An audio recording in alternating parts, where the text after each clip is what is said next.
Operation clean స్వీప్లో భాగంగా ఇప్పటికే 15,000 మందికి పైగా పాకిస్తానీ షియా ముస్లింలు గుర్తించి దేశం నుంచి వెళ్ళగొట్టారు. కేవలం పాకిస్తానే కాదు, ఇతర దేశాలకు చెందిన అనుమానిత షియా గ్రూపులపై కూడా నిఘా పెట్టారు. అంతటితో ఈ వేట ఆగడం లేదు. తదుపరి దశలో సున్నీ ముస్లింలు కూడా కఠినంగా వడపోసి దేశ భద్రతకు ముప్పుగా మారే ప్రతి ఒక్కరిని పంపించేందుకు ప్రణాళికలు కూడా సిద్ధం చేశారు. కానీ ఈ వ్యవహారం అత్యంత ఉత్కంఠభరితమైన సంచలన కోణం మరొకటి ఉంది.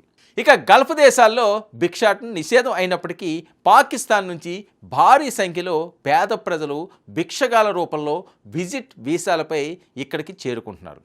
డబ్బు కోసం ఎంతటి నీచానికైనా ఒడిగట్టే ఈ భిక్షగాళ్ల ముఠాలను ఇరాన్ అనుకూల శక్తులు తమకు అనుకూలంగా వాడుకుంటున్నాయి.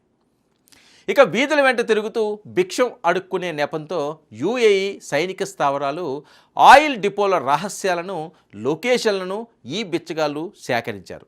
కేవలం కొన్ని వందల దిర్హమ్స్ కోసం దేశ భద్రతను ఇరాన్కు తాకట్టు పెట్టారు. ఈ నిగూఢ నెట్వర్క్ బయటపడడంతో గల్ఫ్ దేశాలు ఇప్పుడు బగ్గుమంటున్నాయి. వెంటనే రంగంలోకి దిగి పాకిస్తానీ మూలాలున్న భిక్షగాళ్ళందరినీ విచారణ గదుల్లోకి నెట్టారు.